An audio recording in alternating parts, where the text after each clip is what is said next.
हर हर महादेव। आज हम आपके लिए लेकर आए हैं भारत के छठे प्रसिद्ध ज्योतिर्लिंग यानी कि भीमा शंकर ज्योतिर्लिंग के इतिहास की कहानी। इससे पहले पांचों ज्योतिर्लिंगों के इतिहास की कहानी को विस्तार पूर्वक बताया गया है। अगर आपने उन वीडियोस को नहीं देखा है तो आप अभी प्लेलिस्ट में जाकर देख लें या फिर आपको इसी वीडियो की डिस्क्रिप्शन में उनके लिंक मिल जाएंगे। तो आइए आज हम भीमा शंकर ज्योतिर्लिंग की जो है वो कहानी के बारे में, उसकी उत्पत्ति कैसे हुई, उन सभी के बारे में जानेंगे। भारत के प्रसिद्ध 12 ज्योतिर्लिंगों में भीमा शंकर ज्योतिर्लिंग का स्थान जो है वह छठा स्थान आता है। यह जो है वह महाराष्ट्र में स्थित है। महाराष्ट्र के जो है वो थोड़ी ही दूर सह्याद्री नामक पर्वत पर यह ज्योतिर्लिंग स्थित है। यह महाराष्ट्र के पुणे जिले में भीमा शंकर नामक एक गांव है, उसमें स्थित भगवान शिव को समर्पित हिंदू मंदिर है। यह एक प्रमुख तीर्थ स्थल भी है। मंदिर का शिवलिंग महाराष्ट्र के 3 ज्योतिर्लिंगों में से एक है। मंदिर जो है वह पुणे से 110 किलोमीटर की दूरी पर एक पहाड़ पर बना हुआ है। मंदिर के आसपास के क्षेत्र जो है वहां पर दुर्लभ पौधे और पशुओं की जो है वो प्रजातियां मिलती है। मंदिर भीमा शंकर वन क्षेत्र में स्थित है। मध्यकालीन युग के एक संत हुए थे नामदेव। उनके अनुसार संत ज्ञानेश्वर, त्र्यंबकेश्वर और फिर भीमा शंकर गए। स्वयं नामदेव भी इस स्थान का दौरा कर चुके हैं। भीमा शंकरम तीर्थ स्थल और भीमरथी नदी के बारे में 13वीं शताब्दी से ही जो है वो लेखन की बात की जा रही है। हालांकि जो मंदिर का वर्तमान निर्माण है वह काफी नया है।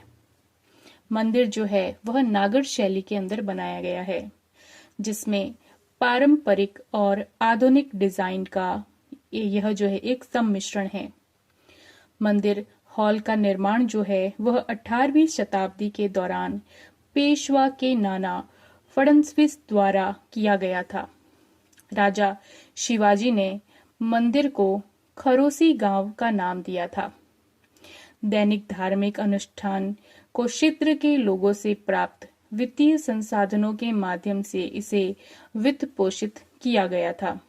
उन्होंने एक यहाँ पर भीमा शंकर में और अन्य मेनावली में कृष्णा नदी के तट पर एक शिव मंदिर के सामने, पुणे में बाण शंकर मंदिर और पुणे में ओंकारेश्वर मंदिर और पुणे में जो है वो रामलिंग मंदिर को अर्पित किया गया।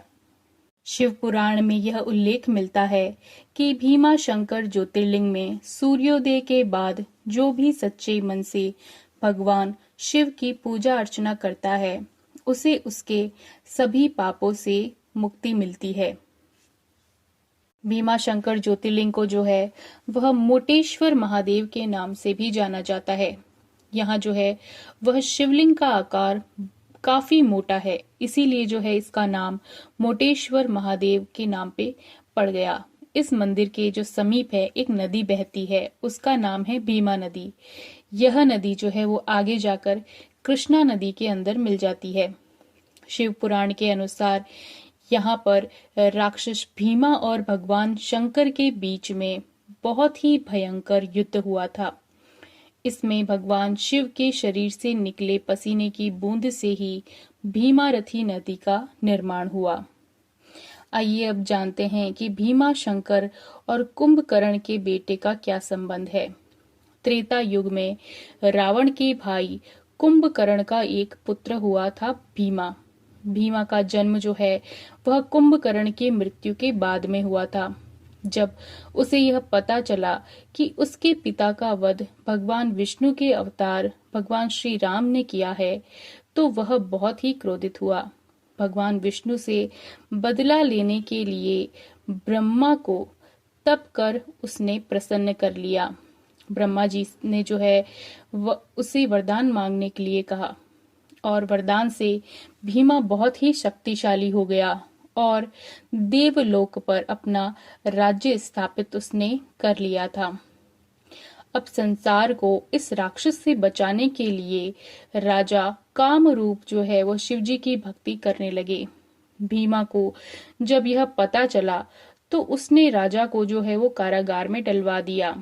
राजा वहां भी शिवलिंग बनाकर भगवान शिव की पूजा करने लगा। उससे जो है वह बहुत ही क्रोध में आकर भीमा ने जैसे ही तलवार से शिवलिंग को तोड़ने का प्रयास किया, स्वयं शिवजी वहां पर प्रकट हो गए। भीम और शिवजी के बीच में वहां पर भयंकर युद्ध हुआ और उसमें महादेव की हुंकार से भीमा का विनाश हो गया। इसके बाद सभी देवताओं ने महादेव से इसी स्थान पर शिवलिंग के रूप में निवास करने को कहा। तभी से जो है यहाँ पर शिव जी को भीमा शंकर के नाम से पूजा जाता है। एक दंत कथा यह भी है कि यह मंदिर जो है वो त्रिपुरा नामक पौराणिक असुर से जुड़ा हुआ है। त्रिपुरा ने जो है वो तपस्या की थी और ब्रह्मा त्रिपुरा की तपस्या से प्रसन्न होकर उसने 3 इच्छाएं प्रदान की। त्रिपुरा ने मांगा कि वह देवताओं, शैतानों और यक्षों और गंधर्वों के लिए अजेय हो। उसने 3 पुर अटूट होने चाहिए और वह ब्रह्मांड में कहीं भी यात्रा करने में सक्षम होना चाहिए। उसकी सभी इच्छाएं पूरी हुई। त्रिपुरा ने तीनों लोकों को अपने अधीन कर लिया और विजय का अभियान शुरू कर दिया। स्वर्ग से जुड़े देवता इंद्र भी उससे पराजित हुए। इंद्र ने भगवान शिव से आशीर्वाद लेने का फैसला किया और तपस्या की। शिव ने त्रिपुरा का विनाश किया और ऐसा कहा जाता है कि सह्याद्री पहाड़ियों की चोटी पर शिव ने देवताओं के आदेश पर भीम शंकर का रूप धारण किया था और युद्ध के बाद उनके शरीर से जो पसीना निकला उसे भीमरथी नदी बनी थी। अगर इस मंदिर के वास्तुकला की बात करें तो भीमा शंकर मंदिर की स्थापत्य शैली की विशेषता जो है वह है नागर शैली। इसमें नागर शैली का उपयोग किया गया है जो कि आम तौर पर उत्तरी भारत में पाई जाती है। भवन निर्माण शैली में हेमद पंथी शैली से जो है वो कुछ समानताएं मिलती है जो कि दक्कन क्षेत्र में बहुत ही आम है। यह दावा किया जाता है कि पुराना मंदिर स्वयंभू शिवलिंग पर ही बनाया गया था। इसके अलावा जो है यहाँ पर गर्भगृह के ठीक बीच में लिंग मंदिर स्थित है।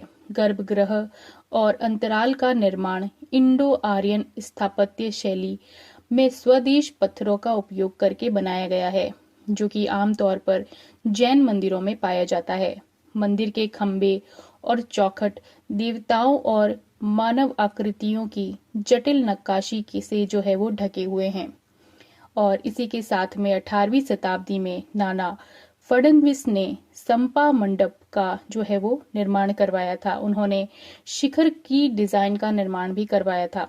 मराठा राजा छत्रपति शिवाजी महाराज ने धार्मिक समारोह की सुविधा के लिए इस मंदिर में कई बार दान भी दिया था। भीमा शंकर मंदिर के अलावा जो है यहाँ पर आसपास के मंदिरों के देवताओं के दर्शन करने भी लिए यहाँ पर भीड़ इकट्ठा होती है। यहाँ पर जो है वह शिव गणों, शाकिनी और डाकिनी का भी मंदिर है जिन्होंने राक्षस त्रिपुरासुर के खिलाफ युद्ध में भगवान शिव की सहायता की थी। मुख्य मंदिर के पास में अन्य मंदिर भी है जैसे कि कमलजा माता जो देवी पार्वती का अवतार है जिन्होंने त्रिपुरासुर के खिलाफ युद्ध में शिव की सहायता की थी। भीमा शंकर मंदिर के पीछे जो है वह मोक्ष कुंड तीर्थ है। मंदिर में जाने से पहले कुंड में स्नान करने की परंपरा है। यह कुंड महामुनि कौशिक की पौराणिक तपस्या का परिणाम है। इसके अलावा दत्तात्रेय द्वारा निर्मित ज्ञान कुंड और देवी भाषित देवी से जुड़ा यहाँ पर एक सर्व तीर्थ भी है। कुशाशरण तीर्थ मंदिर के दक्षिण में यह स्थित है और यहीं से भीमा नदी पूर्व की ओर बहना शुरू होती है।